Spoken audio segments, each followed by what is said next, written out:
हमने रतनलाल साहब की एग्जांपल दी। रतनलाल जी भी पीड़ित हैं, क्यों? क्योंकि उन्होंने, उनके ऊपर एक छोटी सी, आपने देखा होगा, एफआईआर हुई और उन्होंने रातों रात इसी डीसीपी ने उठा लिया। और यही डीसीपी जाति से इतने पीड़ित हैं कि इन्होंने इसी, क्योंकि ये ऊंची जाति से उनकी नज़र में, और इसके ऊपर इतनी संगीन धाराएं होने के बावजूद इन्हीं का मॉरिस नगर थाना, यहीं से आईओ हैं, इनको अरेस्ट नहीं करता। इन्हीं के थाने में एफआईआर लॉन्च है और इन्हीं डीसीपी साहब ने एफआईआर करने में वो कहा था कि हाँ, इसमें तो मुझे इंसाफ पाना है, मुझे SC/ST एक्ट, जो गांव देहात में लोगों के साथ जिनकी जुबान नहीं है, आए दिन अपराध होते हैं, आए दिन गोड़ी पे चढ़ने नहीं दिया जाता, जो आए दिन अत्याचार, शमशान घाट लगे हैं, गोड़ी पे चढ़ते हैं तो मारते हैं, मूछ रखने पे मारते हैं, अच्छा कपड़ा पहन लो तो मारते हैं, हमारी बच्चियों के साथ बलात्कार हो रहा है, दिन दिहाड़े पेट्यार की एक अपनी लेयर में, अपनी फॉर्म में काम कर रही है। इस चीज़ को रोकने के लिए ये लड़ाई के मल्टीपर्पज़ हॉल में एक टीचर्स डे पे महिलाओं को सम्मानित करने के लिए एक दिन मनाया गया, जहाँ पे इनको सम्मानित करने के लिए बुलाया गया था। ये है दिल्ली विश्वविद्यालय।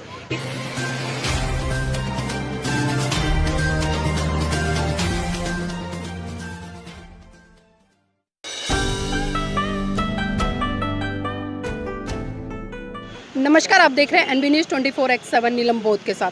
साथियों, लगातार 7 दिन से एक ऐसा आंदोलन जो आज इतनी तेज़ गति से कहीं ना कहीं बहुजन समाज में चर्चा का विषय बना हुआ है, और चर्चा का विषय बनने का कोई ऐसा वैसा कारण नहीं, बल्कि जिस तरह से जातीय अत्याचार हो रहे हैं देश में, वो किसी से छुपे नहीं है। अक्सर कहा जाता है कि जाति है कि जाति नहीं। जी हाँ, वही जाति आज कहीं ना कहीं डॉक्टर रितु के ऊपर गाज बनकर गिरी है। डॉक्टर रितु किसी परिचय की मोहताज नहीं है, लगातार बहुजन आंदोलन में मुखर रूप से अपनी बात को रखती नजर आती हैं। उसी के साथ साथ में एडवोकेट भानु प्रताप जी हैं, उनको भी आपने देखा होगा। लेकिन साथियों, आज मैं बात करूंगी डॉक्टर रितु के ऊपर जिस तरह से एट्रोसिटी हुई, क्योंकि एट्रोसिटी मैं इसलिए बोल रही हूँ क्योंकि कहीं ना कहीं बहुजन समाज के ऊपर जो एट्रोसिटी होती है उसके बहुत सारे रूप होते हैं। कहने के लिए कोई लाठी या कोई किसी तरह का दंड नहीं होता, लेकिन एक वैचारिक भी अत्याचार होता है। तो डॉक्टर रितु, जिस तरह से लगातार 7 दिन से आप इस शिक्षा के मंदिर में इंसाफ की गुहार लगा रही हैं, तो क्या लगता है जहां गूंगी बहंगी सरकारें हो, जहां मनुवादी मानसिकता के लोगों, वहां पर इंसाफ मिलने वाला है? इनसे हमें लेना कुछ नहीं है ना। हम तो ये सोच के बैठे कि इनसे हमें लेना नहीं, अब छीनना है। हम लेने तो इनसे कुछ आए ही नहीं है, और ये हमें देने वाले कौन होते हैं? हमें लेना, अभी हमें टेक्निक आनी चाहिए, हमने छीनना कैसे है। वो जो बाबा साहब ने बताया था, एजुकेट, ऑर्गेनाइज एंड एजिटेट, क्योंकि एजुकेट हम हो चुके हैं, ऑर्गेनाइज हम हो रहे हैं, देख रहे हैं, और अब हम एजिटेट करेंगे क्योंकि साडा हक अब इधर रखना पड़ेगा। We will not let it go. और ये जो आपने रूपरेखा देखी है, आप यकीन मानिए, जब मैं पहले दिन आंदोलन के लिए आई थी तो मैं सिर्फ 4 लोग थे, हम यहाँ बैठ गए थे। जब सबको पता चला, जब सर को पता चला, जब प्राचा सर को पता चला, तो इन सब ने ये कहा कि नहीं, हम आपके साथ हैं, आप ऐसा कैसे कर सकते हो। तो वो प्रेस कॉन्फ्रेंस जो प्राचा साहब की और भानु प्रताप साहब की आपने देखी होगी, वो हमने नहीं करी, वो समाज ने करी, इस दर्द में कि नहीं, ये लिटरली इस ट्रेंड को ब्रेक करना ज़रूरी है।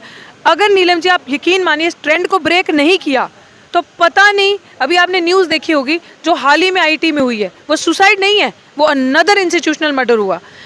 हम इसी चीज़ को रोकना चाहते थे कि एक और पायल तड़वी, एक और रोहित वेमुला, चंद्रशेखर सर जो जम्मू यूनिवर्सिटी के थे, डॉक्टर पंपोज जो पंजाब से थी, ये ना हो, ये रुके।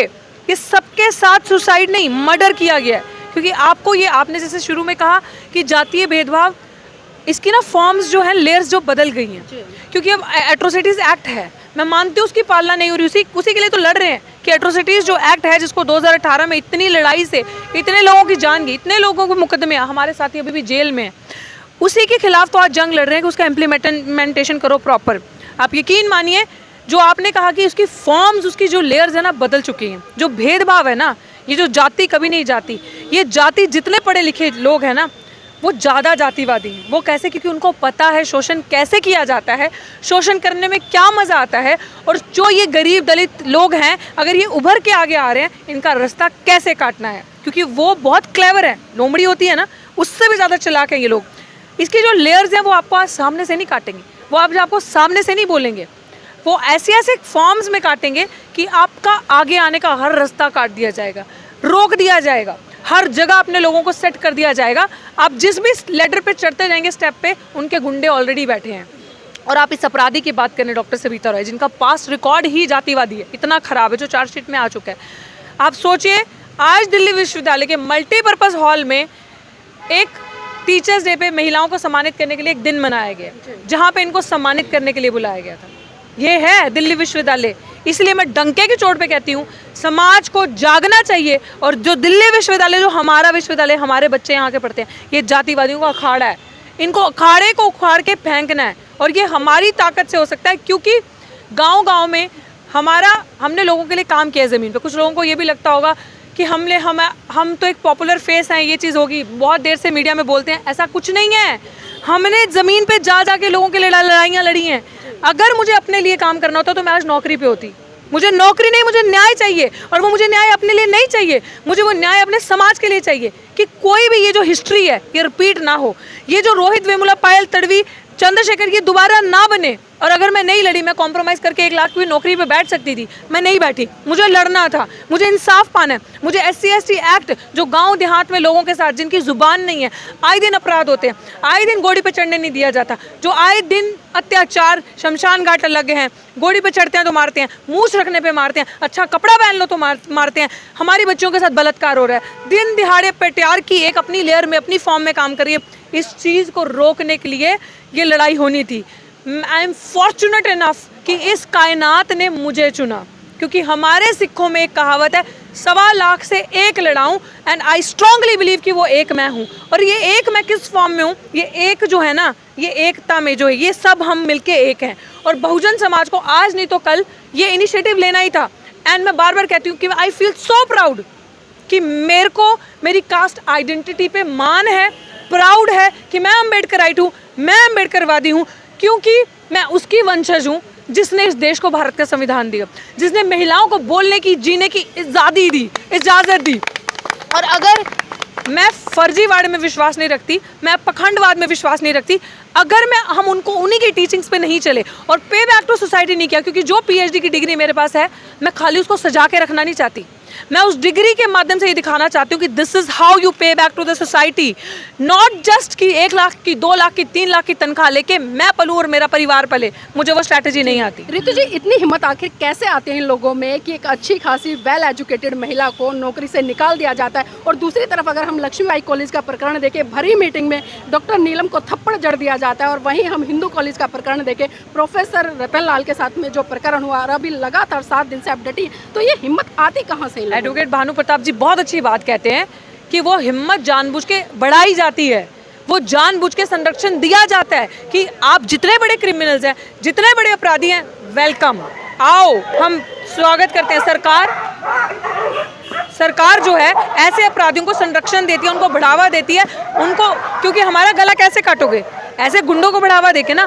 तो जो गुंडा आसपास दिखता है, जो दलित आदिवासियों के साथ प्रताड़ना करता है, सरकार उनको अपने पास शामिल कर लेती है, भाजपा सरकार, और उनको बढ़ावा दिया जाता है कि ठीक है, अब तुम सही फौज हो हमारी, तैयार हो, चलो दलितों का, चलो बहुजनों का, चलो SC/ST OBC मिनॉरिटीज़ का गला काटो, क्योंकि इनको बढ़ने नहीं देना, इनकी आवाज़ उठने नहीं देनी। आपने रतन लाल साहब की एग्जाम्पल दी, रतन लाल जी भी पीड़ित हैं, क्यों? क्योंकि उनके ऊपर एक छोटी सी, आपने देखा होगा, FIR हुई और उन्हें रातों रात इसी DCP ने उठा लिया, और यही DCP जाति से इतने पीड़ित हैं कि इन्होंने क्योंकि ये ऊंची जाति से उनकी नज़र में, और इसके ऊपर इतनी संगीन धाराएं होने के बावजूद इन्हीं का मॉरिस नगर थाना, यहीं से IO हैं, इनको अरेस्ट नहीं करता, इन्हीं के थाने में FIR लॉज है, और इन्हीं DCP साहब ने FIR करने में वो कहा था कि हाँ इसमें तो होनी चाहिए। और ये अब पूरा या तो दबाव है, या तो जातिवादी मानसिकता से पीड़ित हैं, इसलिए ये काम करना नहीं चाहते। ये होता है इस देश में। रितु जी, जानना चाहूँ, क्योंकि लगातार 7 दिन हो गए हैं, आप रात में भी यहाँ डटी है, क्योंकि अगर दिन की बात करें तो एक बार हो सकता है कि दिन में डटे, लेकिन रात के अंधेरे में जब दिल्ली की सड़कें सुनसान हो जाती है,